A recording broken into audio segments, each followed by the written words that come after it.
Video selfie डाला हुआ है। इसमें उन्होंने कहा है कि अब पेपर लीक करने वाले माफिया के खिलाफ तो कड़ी कार्रवाई की जाएगी, किसी भी तरह का मर्सी नहीं होगा।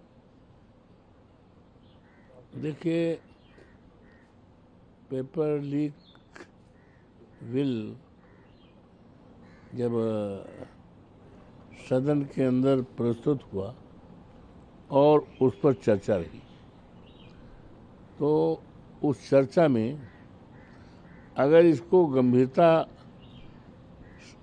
गंभीरता समझते माननीय प्रधानमंत्री जी, तो उस समय सदन में रहना चाहिए था, माननीय गृह मंत्री जी को रहना चाहिए था। लेकिन अफसोस के साथ कहना पड़ रहा है कि इतना महत्वपूर्ण बिल है और जिस पर माननीय प्रधानमंत्री जी का इतना बल के साथ बात कर रहे हैं, तो उपस्थित होती तो दोनों माननीय गृहमंत्री जी का, माननीय प्रधानमंत्री जी का हाउस में रहना अति आवश्यक था।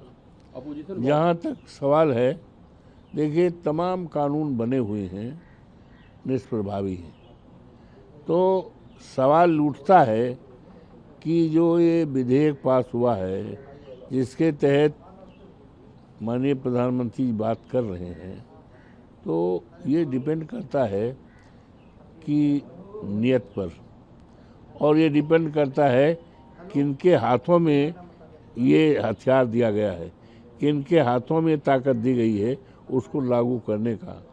तो हमें इस बात पर अंदेशा है,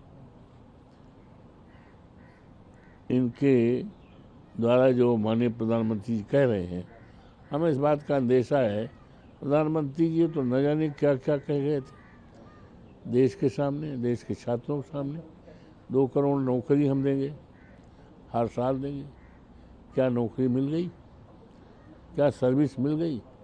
तो और वो कानून जो बनने रहते हैं और अगर उनका प्रैक्टिकल शेप नहीं होता, व्यवहारिक शेप नहीं होता, अमली जामा नहीं होता है, तो वो कानून बेकार रहते हैं, जिस तरह से कल बिल पास हुआ, अपोजिशन वॉकआउट कर गया, क्या मुद्दा, रीज़न क्या था? क्यों अपोजिशन पार्टिसिपेट नहीं कर पाया पूरी तरह से? देखिए, ऐसा है, सबसे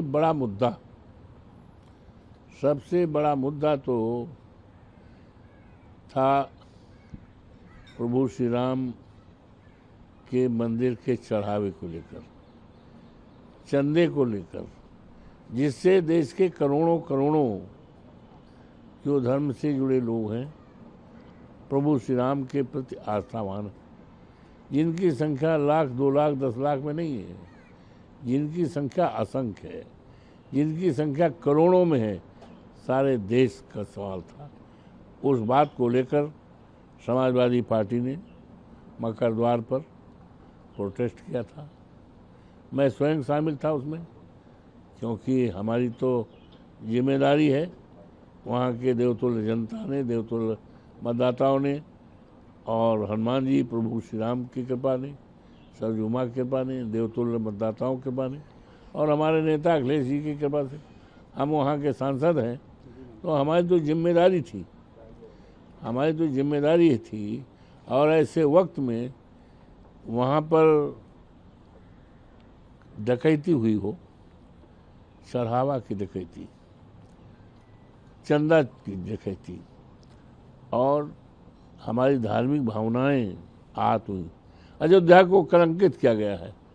और अफसोस के साथ कहना पड़ रहा है कि 1 महीने से ज़्यादा हुआ हमारे नेता माननीय अखिलेश जी ने इसका खुलासा किया था, लेकिन आज तक कोई इफेक्टिव कार्रवाई नहीं हुई। बड़ी मछलियों को बचाया जा रहा है और ठीक है, ये बचा ले, सरकार बचा ले, लेकिन भगवान के निगाह में बचने वाले नहीं, प्रभु इनका नाश करेंगे। तुलसीदास जी ने भी लिखा है, जब जब होए धर्म की हानि, बाढ़े असुर अधम अभिमानी। तो कोई न कोई शक्ति का उदय होता है और ऐसे लोगों का सर्वनाश करता है। लेकिन जो बिल था वो इस पे नहीं था, मंदिर पे नहीं था, वो NEET anti NEET paper leak पे बिल था। तो उससे रिलेटेड क्या इश्यूज थे? अपोजिशन चूंकि उसमें पार्टिसिपेट नहीं किया तो मैसेज ये जा रहा है कि नहीं, बिल तो वो तो पास हो गया था बिल। वॉकआउट कर गया था अपोजिशन। नहीं, वॉकआउट नहीं किया। बिल पे चर्चाएं भी हुई, माने अखिलेश जी ने चर्चा में भाग लिया था, राहुल जी ने किया था और तमाम माननीय सदस्यों ने चर्चा में भाग लिया था। वॉकआउट नहीं किया था बिल पे वॉकआउट नहीं किया था। वंदे मातरम बिल भी कल पास हो गया, जिसमें एक मुहर लग गई कि अब जिस तरह से नेशनल एंथम को दर्जा दिया जाता है उससे उसी तरह से दर्जा वंदे मातरम को दिया। देखिए, वंदे मातरम जो है ये कोई नया गीत नहीं है, ये बहुत पुराना है और इसका सम्मान है। हर देश का नागरिक इसका सम्मान करता है। तो और एक मैसेज है, इस गीत के पीछे एक मैसेज है इस देश की खुशहाली का, इस देश की भाईचारे का, इस देश के आपतदारी का, इस देश में अनेकता में एकता का जो सूत्र है उसको मजबूत करने का ये गीत है। इसका सम्मान है, तहे दिल से पूरे देशवासी इसका सम्मान करते रहेंगे। एक नोएडा की महिला के खिलाफ 0 FIR दर्ज हुई है क्योंकि उसने जंतर मंतर पे PM के खिलाफ एब्यूसिव लैंग्वेज का इस्तेमाल किया था।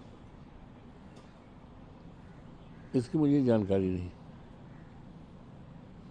जिस तरह से चीज़ें आ रही हैं, बाकी भी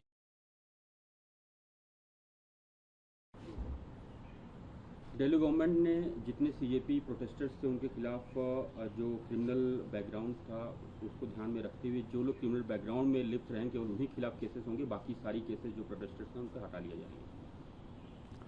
कानून अपना काम करता है, कानून अपना काम करता है।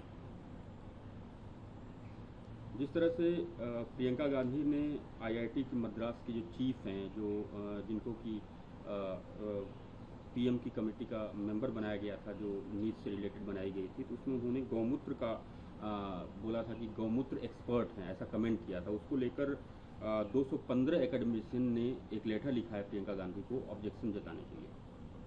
आई एम नथिंग टू से, इस पर मुझे कुछ नहीं कहना। Thank you.